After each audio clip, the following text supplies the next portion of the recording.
जया एकादशी 2024 में कब है? माघ मास की शुक्ल पक्ष की एकादशी को जया एकादशी के नाम से जाना जाता है। इस बार माघ मास में जया एकादशी 20 फरवरी को है।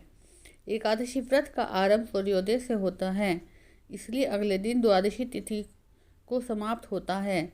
मान्यता है कि एकादशी के दिन भगवान विष्णु की पूजा और व्रत करने से सुख समृद्धि की प्राप्ति होती है। हर महीने 2 एकादशी पड़ती है। माघ मास के शुक्ल पक्ष की एकादशी को जया एकादशी होती है। माघ मास की दूसरी एकादशी 20 फरवरी को है। सनातन धर्म में एकादशी व्रत का विशेष महत्व है। पंचांग के अनुसार जया एकादशी तिथि की शुरुआत 19 फरवरी को सुबह 8:49 से होगी और अगले दिन 20 फरवरी को सुबह 9:55 पर तिथि समाप्त होगी। जया एकादशी का व्रत उदय तिथि के कारण 20 फरवरी को रखा जाएगा। जया एकादशी की पूजा विधि। जया एकादशी के दिन ब्रह्म मुहूर्त में उठकर दिन की शुरुआत भगवान विष्णु के ध्यान से करें। इसके बाद स्नान कर पीले रंग के वस्त्र धारण करें। अब मंदिर की साफ सफाई करें और गंगा जल का छिड़काव करके शुद्ध करें। इसके बाद घी का दीपक जलाकर जगत के पालनहार भगवान विष्णु माता लक्ष्मी की विधि पूर्वक पूजा करें और साथ ही पुष्प, धूप, दीप, तुलसी, चंदन, मिष्ठान आदि चीज़ें अर्पित करें। इसके बाद भगवान विष्णु के स्तोत्र का पाठ करें और व्रत कथा पढ़ें। अंत में भगवान विष्णु की आरती करके भोग लगाएं। इसके पश्चात लोगों को प्रसाद बांटें। जया एकादशी व्रत की कथा। माघ मास के शुक्ल पक्ष की एकादशी। जया एकादशी का व्रत भगवान श्री विष्णु को समर्पित है। एकादशी का जन्म श्री हरि के शरीर से हुआ है। इस वजह से सभी व्रतों में इसे बहुत महत्वपूर्ण माना जाता है। पौराणिक मान्यताओं के अनुसार जया एकादशी व्रत के प्रभाव से साधक कभी पिशाच और प्रेत योनि में जन्म नहीं लेता। जया एकादशी व्रत के दिन पूजा के बाद कथा जरूर श्रवण करें, इससे पूजा का पूर्ण फल मिलता है। आइए जानते हैं जया एकादशी व्रत की कथा।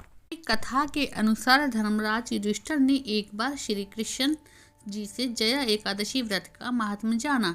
श्री कृष्ण जी ने कथा कहते हुए बताया कि एक बार नंदनवन में इंद्र की सभा में उत्सव चल रहा था।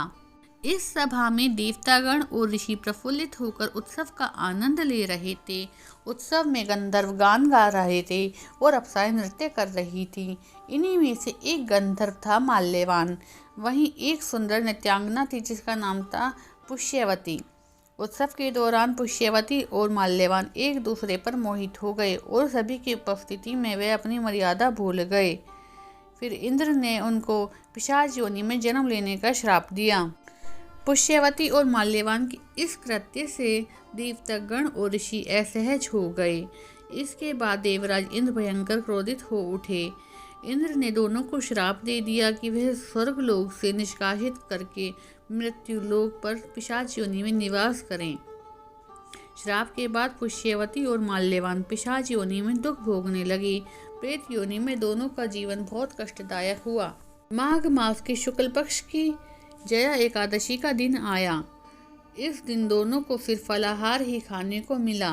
दोनों रात्रि में ठंड की वजह से सो नहीं पाए। इस तरह अनजाने में एकादशी का रात्रि में जागरण भी हो गया। उस दिन वे अपने किए हुए पश्चाताप पर भगवान विष्णु से इस कष्टदायक जीवन के लिए मुक्ति की प्रार्थना करने लगे। अनजाने में ही दोनों ने जया एकादशी का व्रत पूर्ण किया, लेकिन सुबह तक दोनों की मृत्यु हो गई। इस व्रत के प्रभाव से दोनों को पिशाच योनि से मुक्ति मिल गई। वे दोबारा स्वर्ग को चले गए। तभी से जया एकादशी का व्रत किया जाने लगा। जब वहां पहुंचकर इंद्र को प्रणाम किया तो इंद्र चौंक गए। उसके बाद उन्होंने पिशाच योनि से मुक्ति का उपाय पूछा। इसके बाद माल्यवान ने बताया कि एकादशी व्रत के प्रभाव और भगवान विष्णु की कृपा से दोनों को पिशाच योनि से मुक्ति मिली है।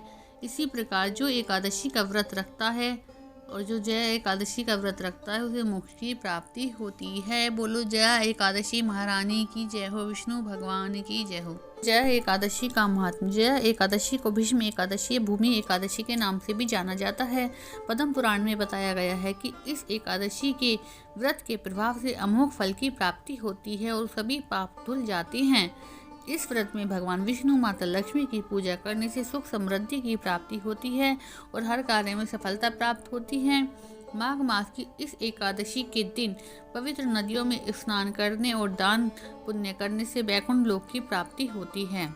जया एकादशी के महात्म्य में कुछ ऐसा माना जाता है कि जया एकादशी के दिन लक्ष्मी नारायण का व्रत करने से सभी मनोकामना पूर्ण होती हैं, आरोग्य की प्राप्ति होती है। साथ ही मनुष्य को पृथ्वीलोक के सभी सुख सुविधाओं को भोग कर अंत में वैकुंठ धाम की प्राप्ति होती है। जैसा कि इस एकादशी के नाम से पता चल रहा है कि यह व्रत सभी व्रतों में विजय दिलाने वाला है और बेहद कल्याणकारी माना गया है। इस व्रत में शंख चक्र और गदाधारी भगवान विष्णु के स्वरूप की पूजा की जाती है। इस व्रत में दान करने का फल संपूर्ण यज्ञों के बराबर होता है। यह व्रत न केवल भगवान विष्णु के भक्त बल्कि पूरे परिवार को कल्याण कराने वाला है। यह व्रत करने से आपके आसपास सकारात्मक ऊर्जा का प्रभाव बना रहता है। पिशाच तत्व का भी अंत हो जाता है। जया एकादशी व्रत का पारण समय 21 फरवरी दिन बुधवार को सुबह 6:55 से शुरू होगा और 9:11 के मध्य पारण कर सकते हैं। उस दिन द्वितीय तिथि समाप्त होने का समय है 11:27 पर।